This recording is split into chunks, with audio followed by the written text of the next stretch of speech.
Hello everyone, I'm Meteorologist Charlie Ironmonger. Thank you so much for joining me today for your 2 p.m. news and weather update from the First Alert Desk. Now we've got breaking news out of Tyrrell County, where the county has announced a new leader of their school system. On Friday, the Tyrrell County Board of Education selected Brianna Williams as its next superintendent. Now, she took over duties officially on Wednesday. They announced it back in August. Now, we're told that Williams is a Hyde County native and has over 22 years of experience in public education as a high school teacher, coach, assistant principal, middle and high school principal, and district administrator.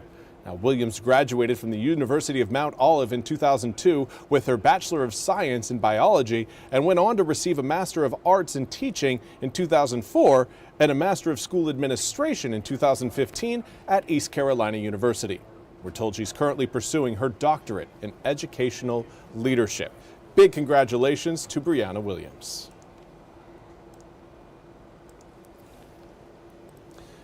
And now we want to turn our attention to the ongoing investigation into the jewelry heist at the Louvre. NBC's Ralph Sanchez has more from Paris.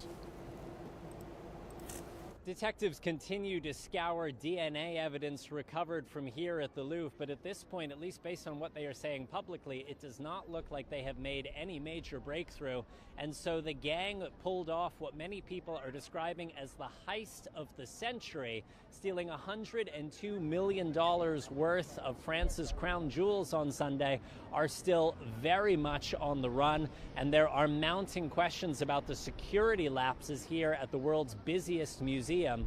We spoke to the French lawmaker who is leading the parliamentary investigation into this heist. He says it's clear that there was underinvestment in security cameras and that there should have been a clearer police contingency plan to respond to a crisis like this. He worries that at this point, these precious items may have already been chopped up, the thieves looking to sell them on as individual stones. Now, experts tell us that it's very possible this gang is prepared to sit on these treasures potentially for years until the heat passes. And so this is likely a sophisticated operation prepared to play the long game.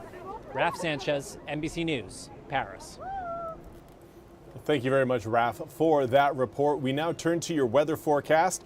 Things are looking sunny again across eastern North Carolina and will remain so as we head through the weekend. Maybe a little bit more cloud cover coming up on Sunday, but rain showers will be holding off until we get to next week.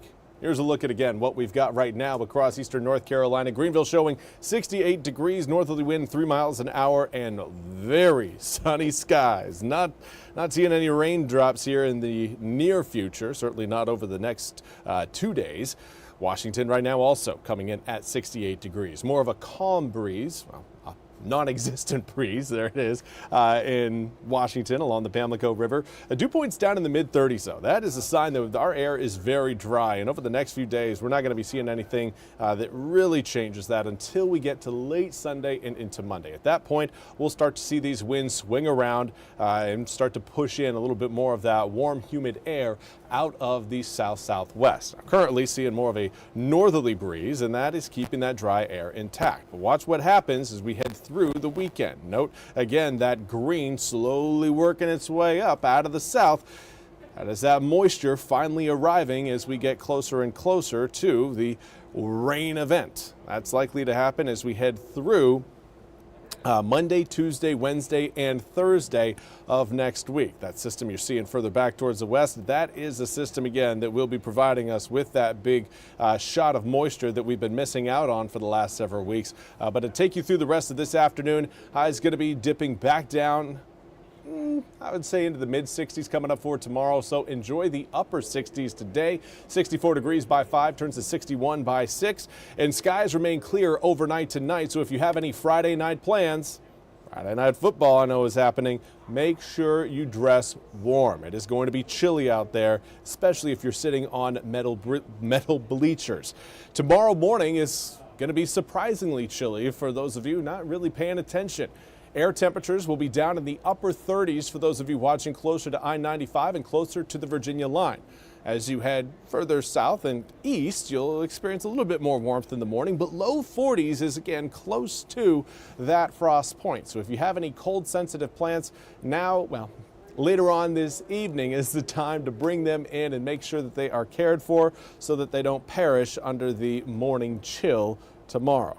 65 degrees for your high tomorrow afternoon comes with, again, a northeasterly breeze at about 5 to 10 miles an hour. Your full 8-day forecast, again, calls for similar conditions coming up for most of the day on Sunday. But Sunday afternoon, more cloud cover will start to show up. And then that 10% chance of rain likely holding off until we get into Sunday evening to Sunday night. Right around maybe sunset, a little bit after sunset, those initial drops may start to fall. But most of the rain is going to be coming down on Monday and then kind of lingering around eastern North Carolina for Tuesday, Wednesday, Thursday, and Friday, or excuse me, Monday, Tuesday, and Wednesday, and Thursday of next week. Right now, Friday looks dry and sunny, which is encouraging. But even if we end up having to scoot some of those rain chances back onto Friday, the important thing to note is that they will still have enough time to exit the east before the trick-or-treaters head out and start collecting candy. However, overnight lows will be chilly Halloween night, so make sure if you've got little ones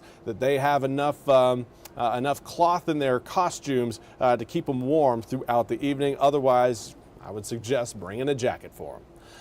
Well, that's all we have time for today's 2 p.m. news and weather update from the First Alert Desk. I want to thank you all so much for joining me.